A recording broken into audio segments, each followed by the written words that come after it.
నమః. ఈ రోజు మనం ఇలా ఉన్నాము అంటే బోర్డర్ లో మన సైనికులు మన దేశాన్ని కాపలా కాయటమే. వాళ్ళు అక్కడ ఉండి మనల్ని రక్షించకపోతే, పరాయి దేశస్తులు మన దేశంలోకి రాకుండా కాపలా కాయకపోతే ఈ రోజు మనం గుండెల మీద చేసుకుని నిద్రపోయే వాళ్ళమే కాదు. ఈ రోజు ఒక అద్భుతమైన సైనికుడి గాథని తెలుసుకుందాం. జీవితంలో సాధించాలి అంటే పట్టుదల ఉండాలి. జీవితాన్ని పూర్తిగా అనుభవించాలి. జీవితంలో అనుకున్నది చెయ్యాలి, దేనికి లొంగిపోకూడదు అని మనకి ఈయన జీవితం ద్వారా తెలుస్తుంది. 1971లో ఇండో పాకిస్తాన్ మధ్య జరిగిన యుద్ధంలో ఈ సంఘటన జరిగిందనమాట. మంచం మీద ఒక జవాన్ పడుకుని ఉన్నారు. ఎముకలన్నీ బాగా నుజ్జు నుజ్జు అయిపోయాయి. ఒక కాలు దగ్గర రక్తం ధారాపాతంగా కారిపోతోంది. మత్తు మందు ఇవ్వండి అని చెప్పి ఆ సైనికుడు అడుగుతున్నారు, కానీ మత్తు మందు లేదు. యుద్ధం చాలా ఘోరంగా జరుగుతోంది. కనీసం పెతడీనైనా ఇవ్వండి అని చెప్తే అది కూడా లేదు. అప్పుడు ఆ సైనికుడు ఒక గూర్ఖాని పిలిచి చెప్తారు, నీ దగ్గర ఖొక్రీ ఉంటే ఇవ్వు అంటారు. దాంతో నా కాలుని తీసే అంటారు. అంటే దగ్గర ఒక చిన్న కత్తి లాంటిది అనమాట. అప్పుడు ఆ గుర్ఖా చెప్తాడు, నేను ఎలా చేస్తాను, అది నా వల్ల కాదు, నేను అసలు చెయ్యలేను అని చెప్పి అంటే, సరే అది నా చేతికి ఇవ్వు అని చెప్పి చేతితో అది తీసుకున్న కత్తిని ఆ కాలుని నరికేసుకుంటారు. నరికేసుకుని ఆ కాలుని ఇచ్చి నువ్వు దహనం చేసేయి అంటారు. రక్తం కారిపోతుంది. ఇప్పుడు ఆయన ఆ కాలు ఎందుకు తీసేసుకున్నారు అంటే, యుద్ధంలో గాయపడింది కదా, బాంబు పడడం వల్ల ఆ కాలు అలా అయిపోయింది అనమాట. నుజ్జు నుజ్జు అయిపోయి తునకలు అయిపోయింది. అది ఉంటే సెప్టిక్ అయిపోతుంది. అందుకే ఆయన ధైర్యం చేసి ఆ కాలుని తీసేసుకున్నారు. అప్పుడు అక్కడ ఉన్న కమాండర్ చెప్తారు, నీకు అర్జెంటుగా చికిత్స చేయించాలి, లేదు అంటే ప్రాణానికి ప్రమాదం అని. కానీ ఆయన అక్కడి నుంచి తరలించడానికి ఎటువంటి అవకాశాలు లేవు. కానీ పాకిస్తాన్ వాళ్ళు మన దగ్గర బందీగా ఉన్న వాళ్ళలో ఒక డాక్టర్ ఉంటారనమాట. అప్పుడు ఈ కమాండర్ చెప్తారు, డాక్టర్ ఉన్నాడు, అతని చేత వైద్యం చేయిస్తాను అంటే ఆయన ఒప్పుకోరు. ఆయన పేరే కార్డోజో. కమాండర్ అంటారు, కాదు నువ్వు ఒప్పుకునే తీరాలి, లేదు అంటే నీ ప్రాణానికి ప్రమాదము అని బలవంతం చేస్తే ఆ కార్డోజో అంటారు, సరే నేను ఆపరేషన్ చేయించుకుంటాను, కానీ పాకిస్తాన్ వాళ్ళ రక్తం నాకు ఎక్కించకూడదు, నాకు ఆపరేషన్ జరిగేటప్పుడు మీరు పక్కనే ఉండాలి, ఈ 2 షరతులకి మీరు అంగీకరిస్తే నేను ఆపరేషన్ చేయించుకుంటానని చెప్పి అంటారు. సరే ఈ కమాండర్ ఒప్పుకుంటారు. ఆ పాకిస్తాన్ వాళ్ళు మన దగ్గర బందీగా ఉన్నారు కదా, ఆ డాక్టర్ చేత కార్డోజోకి వైద్యం చేయిస్తారు. కృత్రిమ కాలు పెట్టుకున్నారు. ఆయనకు ఒక కాలు లేకపోయినా మనసులో దేశం కోసం మాత్రమే పని చెయ్యాలనే సంకల్పం ఆయన ఇంటి దగ్గర కూర్చొనివ్వలేదు. ఆ ఆర్టిఫిషియల్ కాలు పెట్టుకుని కొండలు, నదులు, గుట్టలు, పర్వతాలు ఇవన్నీ ఎక్కి ఎంతో సాధన చేశారు.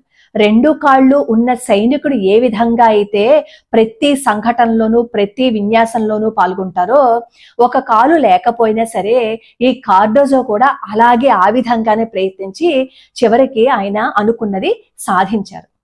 అక్కడ ఉన్న కమాండర్స్ అంటారు, నేను కూడా మళ్ళీ యుద్ధం చెయ్యాలనుకుంటున్నాను, నేను కూడా ఆర్మీలోకి వచ్చేయాలనుకుంటున్నానని. కానీ అక్కడ వాళ్ళు, ఒక కాలు నీకు లేదు, కుంటివాడివి నువ్వేం చేస్తావని కొంతమంది ఎగతాళి కూడా చేస్తారు. అయినా సరే ఈయన దేన్ని మనసుకు తీసుకోలేదు. అక్కడ ఉన్న కమాండర్స్ అడుగుతారు, నువ్వు పోటీలో పాల్గొంటే మేము అరెస్ట్ చేస్తామని అక్కడ కమాండర్స్ అంటే, సరే మీరు అరెస్ట్ చేయాలి అంటే ముందు నేను పోటీలో పాల్గొవాలి కదా, ముందు నన్ను పోటీలో పాల్గొనిచ్చాక ఆ తర్వాత మీరు అరెస్ట్ చేయండి అని చెప్పి కార్డోజో చెప్పినప్పుడు అక్కడ వాళ్ళు ఇంకా ఎట్టకేలకి ఎలాగో ఓడిపోతారులే అని చెప్పి ఒప్పుకుంటారనమాట. కానీ కార్డోజో 7 సైనికాధికారులతో పోటీ పడి వాళ్ళకంటే కూడా ముందంజలో ఉంటారు. అప్పుడు అక్కడున్న కమాండర్స్, అక్కడ ఉన్న అధికారులు ఈ కార్డోజోని శబాష్ అని చెప్పి సలాము కొట్టి మళ్ళీ తిరిగి వాళ్ళు చేర్చుకుంటారు. ఆయన ఈ ఆర్మీలో చేరిన తర్వాత ఆయన ఎన్ని సేవలు అందించాలో అన్ని సేవలు అందించారు. యుద్ధం చేశారు. యుద్ధం ఎక్కడైతే ఉందో అక్కడికి ఆయన వెళ్ళారు. ఆయన ఎంతవరకు తన జీవితాన్ని దేశం కోసం ఇవ్వాలో అంతవరకు ఇచ్చేశారు. ఏ రోజు కూడా అయ్యో నాకు కాలు లేదే, అయ్యో నా కాలు లేకపోవటం వల్ల నా జీవితం పోయిందే అని బాధపడలేదు. ఆ రోజు ఆ కాలు తీసేసుకున్నది కూడా ఎందుకు అంటే, అది సెప్టిక్ అయిపోతే తన ప్రాణం పోతే దేశం కోసం మాత్రమే తన ప్రాణం పోవాలి, కానీ ఏదో ఒక చిన్న కారణానికి తన ప్రాణం పోకూడదు అని అనుకున్నారు. కాబట్టే అంత ధైర్యంగా ఆ రోజు ఆయన కాలుని తీసేసుకున్నారు. తర్వాత ఆయన జవానుగా రిటైర్ అయ్యారు. రిటైర్ అయిన తర్వాత ఎన్నో పుస్తకాలు రాశారు. ఎంతో మందికి స్ఫూర్తినిచ్చే విధంగా మాట్లాడారు. ఒక కాలు లేని వ్యక్తి ఆర్మీలో పనిచేయటం అంటే అదే మొదటిసారి. ఆయనే మొదటిసారిగా పనిచేశారు. ఆయన తర్వాత ఇంకా ముగ్గురు కూడా ఆర్మీలో పనిచేశారు. అందులో ఒకరికి 2 కాళ్ళు లేకపోయినా సరే ఆర్మీలో పనిచేస్తున్నారు. దేశం కోసం మొత్తాన్ని త్యాగం చేసేసే వాళ్ళు ఎంతమంది ఉన్నారో. ఇప్పుడు ఈయనది వింటుంటే ఏమనిపిస్తుంది? భగవంతుడు మనకి అన్ని ఇచ్చినా సరే ఏదో లేదు అనే బాధ. భగవంతుడు మనకి అన్ని ఇచ్చినా సరే దేశం కోసం మనం ఆలోచించలేకపోతున్నాం. జవాను గురించి ఒక్కసారి కూడా తలుచుకోలేకపోతున్నాం. ఎంత దౌర్భాగ్య స్థితిలో ఉన్నామో. మనం వాళ్ళకి ఏమీ చెయ్యక్కర్లేదు, కానీ ఈ రోజు బోర్డర్లో వాళ్ళు పడుతున్నారు చూసారా, బాధ, తపన. వీళ్ళందరినీ మనసులో తలుచుకుని, భగవంతుడా వీళ్ళకి ఆయుర ఆరోగ్యాలు ఇవ్వు, వాళ్ళ జీవితాన్ని సంతోషంగా లీడ్ చేసేటట్లు చెయ్యని చెప్పి మనం ఇక్కడ సంకల్పం చెప్పుకుని నమస్కారం పెట్టుకున్నామని అనుకోండి, వాళ్ళు చేస్తున్న పనికి భగవత్ సంకల్పం తోడై మన జవాన్లందరూ సురక్షితంగా ఉంటారు. ఎప్పుడైతే వాళ్ళు సురక్షితంగా ఉంటారో అప్పుడు మనం కూడా చాలా అద్భుతంగా ఉంటాం. ఇదంతా నేను ఎవరికి చెప్పాను అంటే విజయ దేవరకొండ గారికి చెప్పాను. ఎందుకు చెప్పాను అంటారా? ఆయన ఒక చోట మీటింగ్ లో మాట్లాడుతూ, టైం మెషిన్ వచ్చినా మీరు కాలం వెనక్కి వెళ్ళిపోవాలని అనుకున్నా మీరు ఏం చేస్తారు అని ఒక ఆవిడ అడిగితే దానికి సమాధానంగా ఆయన ఏం చెప్పారు అంటే, బ్రిటిష్ వాళ్ళ దగ్గరికి వెళ్ళి లాగి పెట్టి ఒకటి కొట్టాలని ఉంది నాకు. ఈ దేశం కోసం ఎవరైతే పోరాడారో, వాళ్ళని ఎవరైతే బాధ పెట్టారో, ఆ బాధ పెట్టిన వాళ్ళందరినీ నేను లాగి పెట్టి కొట్టాలని ఉంది. చావా సినిమా చూసిన తర్వాత నేను చాలా తెలుసుకున్నాను, నేను రగిలిపోయాను. ఔరంగజేబును కూడా నాకు కొట్టాలని ఉంది అని చెప్తూ, పెహలాగాం దుర్ఘటన జరిగింది కదా, దాని గురించి కూడా మాట్లాడుతూ, కాశ్మీర్ మనది, కాశ్మీర్ మాది, కాశ్మీర్ ప్రజలు అక్కడ చాలా మంచి వాళ్ళు అని చెప్తూ, పాకిస్తాన్ వాళ్ళని మనం ఏం చెయ్యక్కర్లేదు, అక్కడ ఉన్న ప్రజలే వాళ్ళకి బుద్ధి చెప్తారు, ఆ వెధవలకి ఎప్పుడు బుద్ధి వస్తుందో అని ఒక పదాన్ని కూడా ఆయన వాడారనమాట.